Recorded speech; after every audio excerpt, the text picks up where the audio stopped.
Hi guys, welcome back to my channel. 2002 Dundee award-winning The People's Duchess. Thank you so much for joining me. If you're here for the first time, a huge welcome to the newbies. And if you're a subscriber or if you're joining me again, welcome back. So today's episode is the highly anticipated Invictus Games fashion rundown. I'm really excited about this episode because y'all know me, this is a fashion channel. I love the Duchess of Sussex's fashion sense and I love going through her wardrobe. So for events like this Invictus Games in Dusseldorf, Germany, I broke down all of her outfits and I want to go over them with you. They're so good. She dressed impeccably for this event, and I saw a lot of articles that mentioned stealth wealth and quiet luxury. So she has brought these terms back into the ether.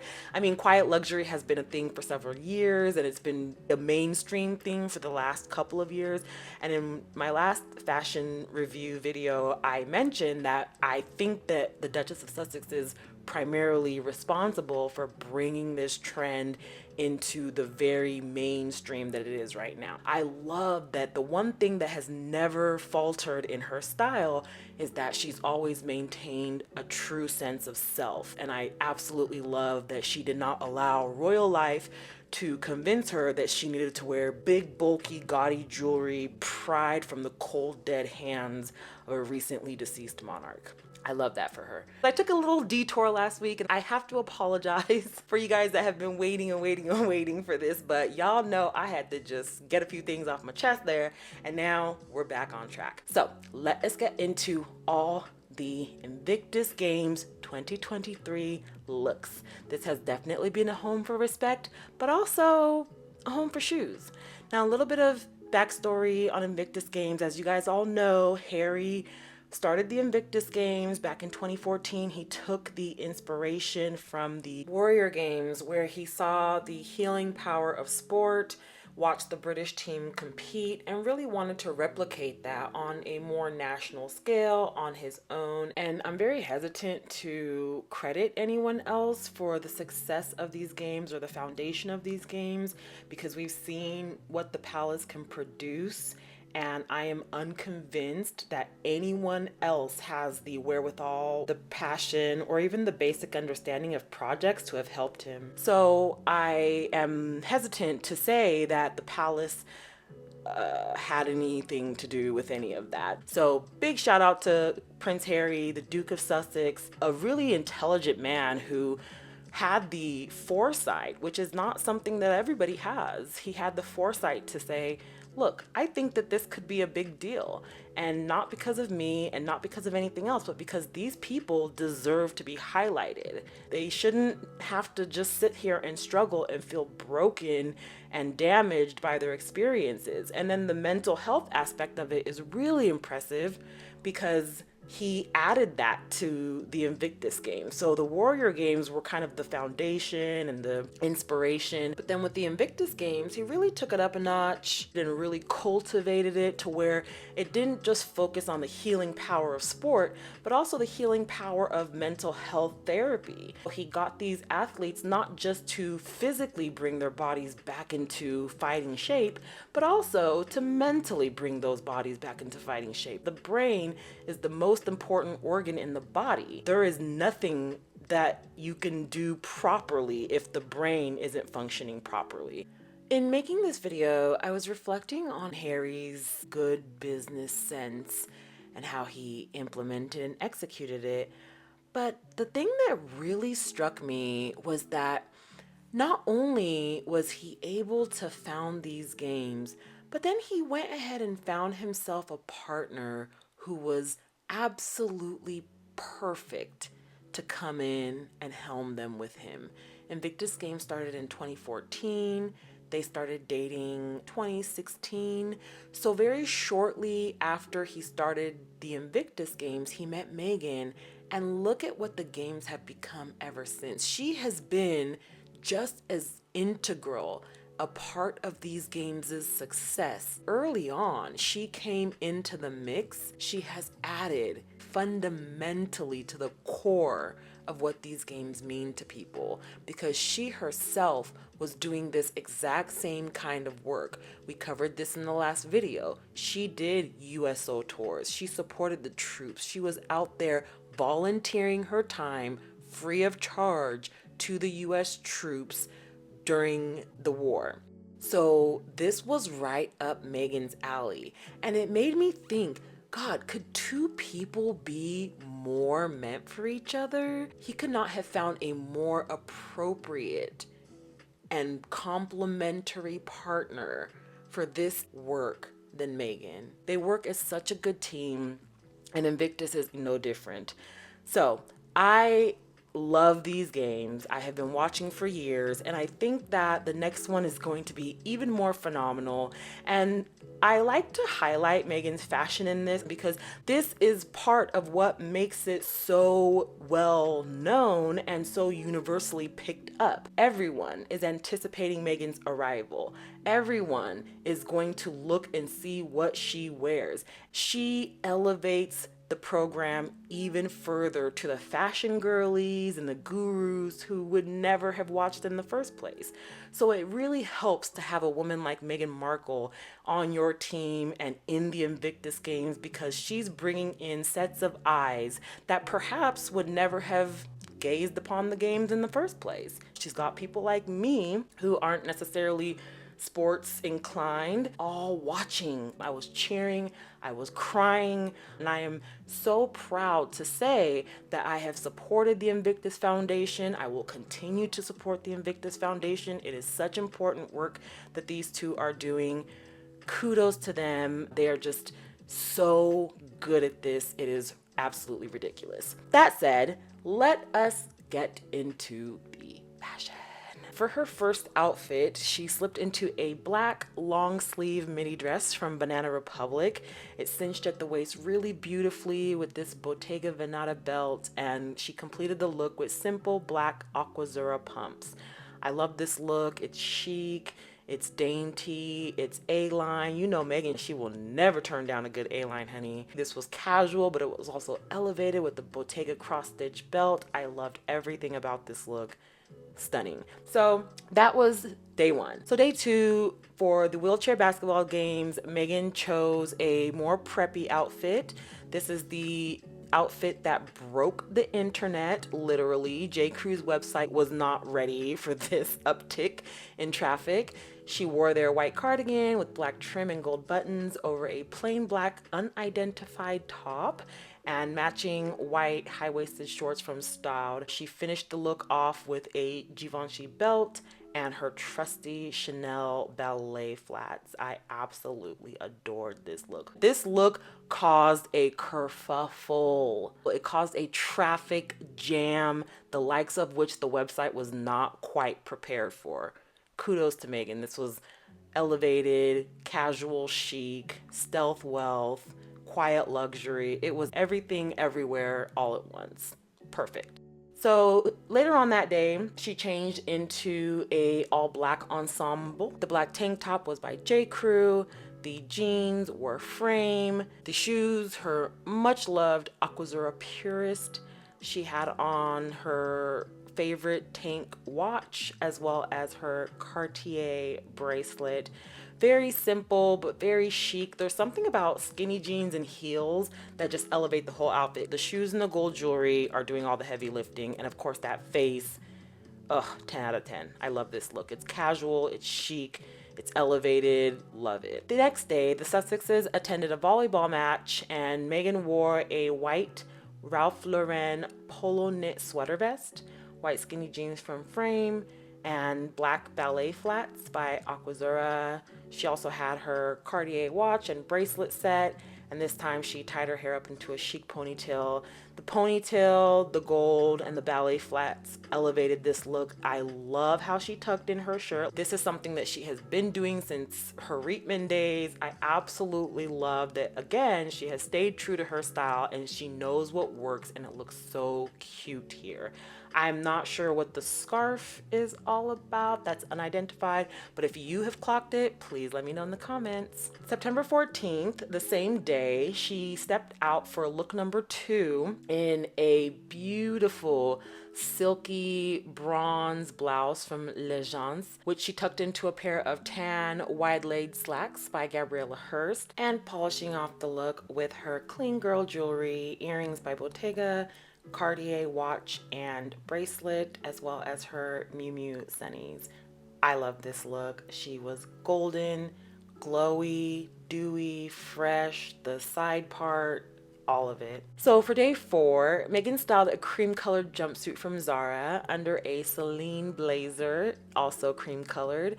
And to this, she added her Yves Saint Laurent sandals, gold hoop earrings by Bottega Veneta, and black tinted shades from Crew. I loved this look. She finished this off with her gold Cartier tank watch. God, she just looks so freaking chic.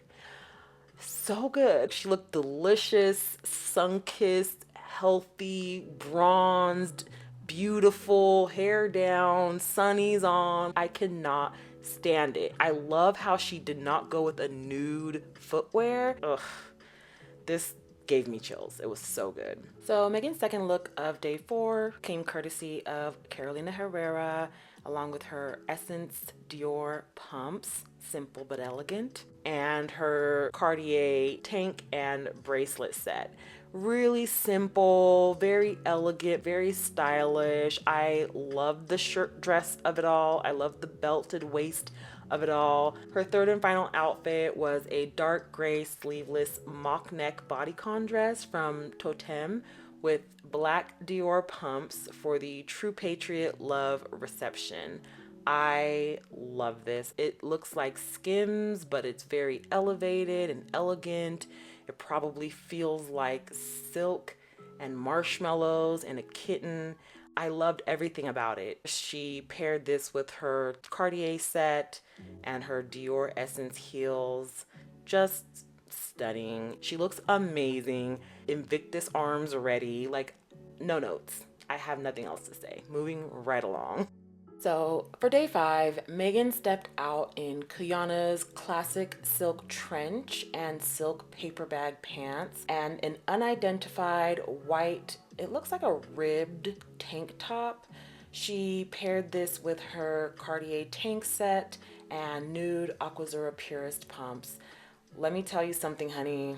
It don't get no better than this. This was elegant, classy soccer mom. This is PTA president in Beverly Hills. Kiana is a favorite among the quiet money crowd. I did not identify the earrings, so if you have clocked them, please let me know in the comments, but they are just so gorgeous. This was just such a gorgeous day. It's radiant, it's light, it's sunny, it's professional, but it's also very comfortable looking, so it's not stiff. On the last day, Meghan came out in her most notable dress, the showstopper Cult Gaia floral cutout bandeau dress. Ugh, the words escape me. Where did this come from? This dress was absolutely perfect for the closing ceremony. Rita Ora was there performing. If you've ever wondered what Cinderella would wear to a rock concert, the answer would be this dress. Perfectly executed by the Duchess of Sussex. She paired this with her gold halo bracelet as well as her Aquazzura Purist heels in nude. But I think hands down her best accessory for that night was the Duke of Sussex. He walked in there looking like the new James Bond. That black on black on black, honey. Oof, cold. This is a cold man, ice cold. I loved it. Oh, this was so good. I cannot even. Like, I want to, but I am still unable. It's really trendy, but again, Cult Gaia is one of those like elevated luxury brands that you would have to really know as an it girl to even know. Meghan has worn their bags in the past, she has worn their clothes in the past, so she is really elevating the profile of not just Cult Gaia, obviously, but obviously Aquazzura. Kiana is another one that girls like me who love fashion but don't necessarily know these brands now know. I am solidly a Saks, Nordstrom's girly. And if I'm being completely transparent, I wait for clearance. I never buy anything full price. All of my higher end, or what I call splurge pieces, are clearance. They are 2 seasons old and older. I like nice things, but I know my lane and tax bracket. And while I've always loved brands like The Row, Brunello Cucinelli, Celine, Max Mara, Moncler, I love learning about new brands. I had peripherally known about Kiana, did not own any of their pieces. Very peripherally known about Cult Gaia, definitely did not know Aquazzura. But learning about these pieces via Meghan's fashion and doing these videos is just really exciting for me because I'm a true fashion girly. Once upon a time, I wanted to be a designer, a dream that was quickly shut down by my strict medical professional parents. Went into nursing. Well, I started in medical school and then I took one look at the entrance exams and then said, let me do nursing. And when I got into nursing, I had just done my GE. And then I thought, you know what? I am going to kill someone if I continue on this route. I'm not good. My hands are shaky. I'm definitely squeamish. I cannot like steady myself to get near enough to a sick patient to do things properly. And the kicker was having gone to observe an autopsy, which was the single greatest error of my educational career. It was traumatizing. They prepare you for the visuals, they prepare you for the smell. What they don't tell you is that the gases that build up in that body are such that they need somewhere to go. They're always constantly oozing out of the orifices, but they always build up more pressure than can be released that way. So the doctor made that first incision on the Y incision and the body gasped. It let out an audible gasp and even flinched a bit, and I passed out. The next thing I remember, they're like holding smelling salts under my nose. I was so embarrassed. And all I remember is having woken up and the professor's like, dude, if this is how you're gonna act, then you should probably consider another profession. And I just nodded my head. And I was just like, yeah, you're absolutely correct. So that was the end of my medical career in nursing. And that's how I ended up in psychology. And even now, and I've been in engineering for the last 10 years, 11 years. But when I moved to LA as a kid, I always dreamt of being a designer. That was just my dream. So I have been that girl since way before I started this channel. You guys wouldn't know that though. And I don't need to kind of express that. You don't need to see me on this channel. I am smoke in the ether, right? Completely unnecessary when it comes to the subject matter. And that's kind of one reason why I don't get on camera, because I really want all of the focus to be on the good work of the Duke and Duchess of Sussex. So this is very exciting to me. I get very excited for these clothes. I get very excited for the accessories. I get very excited for Fashion Week and the seasons. If you follow me on Instagram or Twitter, you already know how I get down on Fashion Week and the fashion girlies in general. Other than speaking on the Duke and Duchess of Sussex's lives and work, fashion is my thing. That's all my feed is the Sussexes and fashion. And oddly enough, my mom had a hobby of sewing and she taught me how to sew. So when it comes to the cut and fit and shape, I think I know a little bit of what I'm talking about. So I really love this dress. I think this Cult Gaia dress was her biggest hit yet. It ended the night off with an exclamation point. She did what had to be done. This is like all the Infinity Stones put together. She picked the perfect color. She picked the perfect cut. It fit beautifully. And again, those arms are arming. She picked very deliberate pieces that would allow her the range of motion that she needed to conduct her job. Again, because these aren't just smile and wave engagements. She's not just showing up, smiling and waving. She's handing out medals, she's talking to people, she's shaking hands. She is working and she needs the clothes to be functional for that. This is a sporting event above all. So yes, she had to be elevated. Yes, she had to be chic, but it was necessary for her to also be comfortable. And I think that she nailed it absolutely perfectly here. I have no notes for this entire wardrobe. It was done so well. This woman knows exactly what it is. And if she ever did get into fashion, oh my goodness, she'd be right up there with the Beckhams, the Gucci's, the Dior's, the Roe, Kuyana. We're all just sitting here twiddling our thumbs, anxiously awaiting Meghan Markle's next decision. Will she release a beauty brand? Will she release a skincare brand? Will she release a fashion brand? I'm not sure how possible that is with her schedule and everything, but a girl can dream. I can dream, can't I? So, in my hypothetical scenario whereby she does release some product, it would be so good. It would be so good if she released a fashion line. That would be just to die for. Oh my God, those pieces would be something else. Anyways, that's my Invictus recap, guys. What did you think about her outfits? Let me know which one was your favorite. Thank you so much for joining me for this recap video. Please remember to be kind and have a great weekend ahead. Bye.